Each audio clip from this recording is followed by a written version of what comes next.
Okay, this is Frank Garza from Detroit, Michigan. We're here at the Motor City Casino and Hotel. I'm sitting here with Marlon Thomas and also Scotty Buck, two former, well, I shouldn't say former because you were just in the ring a couple weeks ago, weren't you, Marlon? Yes, I was. About a week before your birthday, you just turned 50 years old. We're going to talk about that in a second. Yes. And also, Scotty, we've been hanging out doing a lot of stuff around here in Detroit with the boxing and letting people know what's going on. You run a great little blog that you got there and your page here on Facebook. It's very, very informative for anybody that wants to know anything that's going on, not only about boxing in Detroit, but also boxing worldwide. Now, we're at the casino and hotel at the soundboard for the weigh-in for tomorrow's show. What do you guys think about the weigh-in? I think it was very good. It wasn't a lot of negative vibes where everybody was mad at each other. It was just a simple weigh-in, like it should always be. You know, I think they put too much in the weigh-in trying to sell the fight. Sometimes they go overboard. I kind of agree with Marlon. Let's get it done. Let's go eat. And let's get on. So I mean, sometimes it gets a little hyped up, and you're like, oh, it's all staged, it's all fixed. Yeah. Let's just fight, get it done with. So I kind of like the way it was tonight too. It's like this is fighting. Let's go. It's over with. I agree with both of you guys. I like coming into the weigh-in and just seeing the guys get up on the scale, do the face-off for the photographers. But, if you got any business, let's take care of it in the ring. Right. Especially when you've got a huge contract, you could fall off the stage, something could happen, and you're injured and you're out. We see that all the time. Yeah. Right? Who was Tony Harrison when Luis Ariza messed up their whole weigh-in, and that whole thing got sour, and Tony got off stage, and what if something happened? Yeah. Getting back to the weigh-in, at the introduction, it was brought up that the bouts here are 13 years going on. Longest running consecutive production of shows at any place in the United States, which I think is amazing. To me, I think back because I was here at the beginning. It doesn't seem like it's been that long, but it's been a good run, and it's going to continue. They just announced that they're going to do 4 shows next year. But here's what I wanted to bring up. When you guys fought, would you compare fighting here to, because you both fought at the Palace, that was the big venue. Yeah. No. No? I already know you're going to know. not it's different. We had USA Tuesday Night Fights. So it was a different platform completely. This is great for building fighters up. That was for separating fighters. They would separate you, who's going to stay and who's going to go. So I think it was 2 different shows completely. So where were you before you went to the Palace? What were you doing before the Palace? So my first fight was at Holy Redeemer. Oh my gosh! And that was a church. At Holy Redeemer. I fought Church. there. Okay. Did you fight on that card too? I don't know if it was the same card. I had fought. This was my first time. No, it was my first time fighting an African. And the African, he come to fight. It was a tough fight. And in fact, James Toney was the. I want to say no. He was the referee. I know he was the not the referee. He was the announcer. James Toney. Oh, that was the same night. So it was then. Yeah. Kenny Clark, Pat Lee. Yeah, there you go. That was the same night. There you go. Stevie Martinez, the first bout that we had there, Stevie Martinez was the main event. It was on ESPN. Okay. And then I think this James Toney was the second card. I think that we had. Yeah. I think it was. It was the James Toney because it was so funny because James Toney was like, "Oh, you don't get them knockdowns, you lose." Oh, let me tell you. That place reminded me of the Blue Horizon. Remember the balcony that went around that? Is it still around? Who's that? The Holy Redeemer. Oh yeah, the building's still there. Yeah. Man, and everybody said that. That was there. It was like, oh man, this is that place, because it was like 2 steps you in the ring. Everything was just tight. I'll tell you a funny story about that. We talked about doing a show there, and went and talked to the people, can we use the facility and all this stuff, and they were all for it. They really, really wanted to have it there. So Bill Kazurski was the promoter, and we had talks about let's do this, and so we put everything together, and that morning he calls me up. I'm going to kill you. I said, what? He says, I just called the box office. You know how many tickets we sold for tonight's fight? And I said, no, because I really didn't care. I says, I don't know. He said, 35 tickets. I go, oh, it's a walk-up crowd. I said, I know the neighborhood. It's a walk-up crowd. It's a walk-up crowd. So I hung up, and then Tom Baca calls me up, and he says, we got to get a car, put the speakers on it, and run up and down the streets, fight at the Holy Redeemer tonight, buy your tickets, And I said, no, it's a walk-up crowd. But it's sold out. Yeah. It's sold out. Tommy said that he was at the box office, him and Penny, remember Penny? Oh yeah, I remember. Yeah, and said people would come up, what tickets you got? 50 and 25, give me 250. What tickets you got? 50 and 25, give me 250s. I said, well, what did you do, Tommy, when you ran out of the $50 ticket? He said, we charged $50 for the $25 ticket. And one thing about that place, though, Ken said, every seat was a good seat. It wasn't like you was far from the ring. So like every seat was almost. They had a balcony on there. Even those seats was good. I'm just saying because it was sitting right, the ring sitting right there on it. It was like you I can't. will say this about Motor City Casino. I think it's the best venue in the state currently right now. I think there's no bad seats. It's beautiful. It's safe. You get something to do. You're downtown. You're close. You want to go to dinner before you go to the fights. There's stuff to do. You want to gamble after. It's great. Like I said, it's centrally located. So if you want to go after the fights, there's clubs, there's restaurants. So there's a ton to do. So I think it's definitely the best state. I agree with you 100%. You hit all the buttons. Parking, no problem parking. You can just park right up to the door. Walk in, walk down the hallway, and you're at the venue. Safety, the lighting, like you said, all the seats are good. You feel comfortable where you are. You don't have to worry about anything in the arena. You don't have to worry about the people. Most important too. You see good fights every night. I'm not going to say everyone's great, and that's with any show. You're never going to go boxing. Boxing is unscripted, so you never know what you're going to get. But most time, I come, I have a great time. That's why I come. It's entertaining. And you look at it like this, you don't have to go home. You can get a room. I don't know if they're going to give me a free one tonight. So you were saying, but going back to that Holy Redeemer, all I knew was the Palace. My second fight was at the Palace. My third fight was in Chicago. Then I was right back at the Palace. So, these guys, this is all they know. Motor City Casino. Which isn't bad. It's not. It's because it's the best venue that we have here in Detroit. Mm-hmm. What we really need, maybe to lure in a bigger fight, is a 5,000 seat arena, 2,500 seat arena. We don't have that. Cobo Hall, right? It's 1,000, but it's still, not an arena. It's right? Conventional. And I think what made that Palace situation even more bigger. Even though you had the Main Stewart era there, but when Mike Tyson came there, oh my God! I'm just saying, when I tell you, people couldn't get in there. I'm saying they had sold out so quick when Mike fought there. I was just like, man, they had Lil Wayne, they had all them up there, man. It was just crazy. That was just one night. 2002?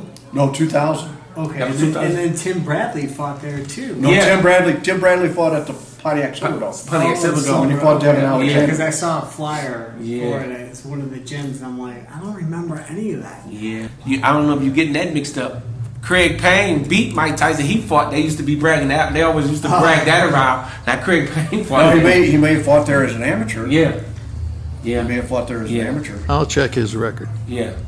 But he only been there. And then they had trouble because the simple fact with that fight, he almost didn't come because he had some ill feeling about Emmanuel and Crump, where he thought really was Crump, but it was, Tommy Hearns had something to do with it. So Crump come right behind Tommy Hearns' name. So once they got past that, it was like, man, okay. Yeah. Marlon, I got a question for you because it's really interesting to me because I was going to fight 3 years ago when I was 48. What made you do it? What was that? Man, I want to fight again. This is what it was. I didn't like the way I left boxing with the L. I said, well, I'm going to come back. But the strangest thing happened, because I was doing a lot of training. I had a lot of guys going. I had Leonardo going. I had a bunch of little fighters going that I was training. I was in the corner. I said, well, I want to come out this corner. I want to get out there. So what it was, I kept myself in the family part. Then up comes the accident. Boom. The accident hit my head. Bang, boom. Stage done. So I'm saying, wow. So now I'm saying, well, I got to find myself. And I ended up seeing Garza someplace I was at. He was like, Dwight Davison's funeral. oh, that's what it was. He said, Marlon, don't do it. If you get you someone to go ahead, because boxing is almost dead here. It's not the same no more. It's gone. I don't know, and we don't know what can bring it back to make it where it was. So I said, and that set on my mind because I remember, because I said, well, wow, this is the referee. He must really care something about me. He said, I do. Don't do it. I do. I said, he made it clear, and I was like, wow. But he opened my mind and my head up to see it was really going down. I was like, wow, that's crazy. And then, and let me elaborate a little bit on that, because it wasn't not only that I care about you as a person, and I always have, because I've known you since you was a little kid, Yeah. But I also cared about you financially. That's the one thing that I don't like seeing happening to a lot of boxers. That at the end of the day, they don't have money to live on. And you had told me some things, and I said, no, Marlon, don't. Yeah. I said, put that aside and think about your future. And I said, the last piece of advice I remember, I said, if you're going to do it on someone else that's dying. That's right. That's right. You told me that. I'm saying that, and I got it, and I paid attention to it. And now it's just about, like, even when I wanted to get into the promoting side, I did it. I was able to do it. And I said, well, I definitely can't go that way, because you got to have money, real money, to go that way, because you got to be able to sustain a loss. Like, you can't promoting, right? Yeah, promoting. So you can't stand a loss. There's no reason to even go on that side there, because that's something that I want to get into. You have to, but you have to have the funds. You have to you have have 50 the funds. grand. Right, Minimum. right. At a minimum. But you can't be afraid to lose that 50 grand. Right. That's the thing. If you lose it and then it's all gone, you ain't got nothing else. Dang, And I didn't want that to happen. Yeah, and that's to what you. it was, and that's where he was coming from, and it made all the sense, because sometimes that's where it got wrong. Because first of all, the people got to find out about you. What kind of fights is it? Are they hard fights? Are they competitive? You know, because you get a lot of shows. They just throw anybody in the ring. You hit a guy, and the guy might miss the guy, and he fall, and he get a count. Anything. I'm just saying. You know. Come on, man. That never happens. But I'm just saying. I'm not even going there. But I'm just saying, I didn't seen guys didn't barely get hit and go down and take a 10 count. I'm just saying that's like, he didn't even hit him.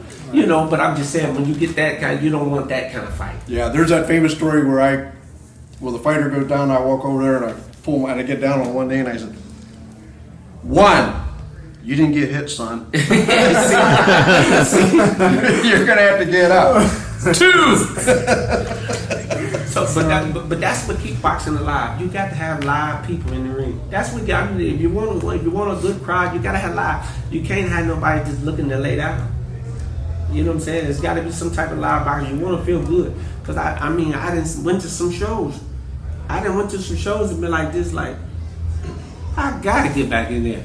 If he fell from that shot, I know I can punch harder than that. You know, and it's like that right there. And then I said, well, like the note I left out on, I said, I got to get back. Well, let me ask a question now. You had a successful outing a couple weeks ago. And I told you in the other room, I was being brutally honest with you.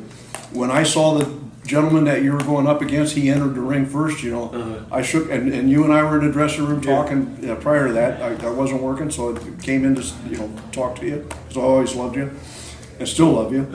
And I said, oh man, Marlon, what are you doing? What are you doing? And I saw no ring rust on you whatsoever, and a good snap in your punches and solid power in your right hand. But I understand that the thing of going out on your own terms. Yeah. Are you going out now? Is that it? Yeah, I'm going out. I think I got 4 more fights and I'm done. Like, I was supposed to fight tomorrow night. I was supposed to fight Daryl Cunningham. But the right hand I had threw and hit the guy up on the top of the head. My hand had flared up and I couldn't get it down. So we was trying to still get in there. And I told Phil, I'll fight with one hand. He said, no, we're not doing that. No, because that's not on your terms, man. Yeah, because but Phil made it make some sense. He said, skill was never your problem. Yeah. Though. Like like I remember training with you down at Kronk, and I was like, oh my god, like you had so much skill. So for you to get in there and fight one-handed, it's like that's nothing. That's not a big deal. For you. Right. And I felt I could have did it, but Phil said no. not on your way out. Let's go out. Let's go out with everything if we're gonna go out. I got an email from Bruce Kildee. I don't know if you guys know Bruce or not, but he's out in Grand Rapids, big boxing guy out there, matchmaker and agent. And he said there's a gentleman that may be calling you because he wants to talk about the sparring sessions that took place at the Kronk. And I would go down there quite a bit. And he mentioned names like Gerald McAllen and Cotty King and all that stuff. And I just shook my head and I said, I'm not going to talk to the guy. Because your sparring sessions, you were known to Kronk Jim for his sparring sessions. This guy was very, very wicked in there. Man, They were mean. and I'm gonna tell you These this. guys taught me how to be mean. Emmanuel used to, like, we would go out of town and there'd be big fighters on the card and Gerald and all them. He said, hell, they need to be talking to him. Because the simple fact is they know how he boxes and get these guys, help get these guys ready. It'd be unbelievable.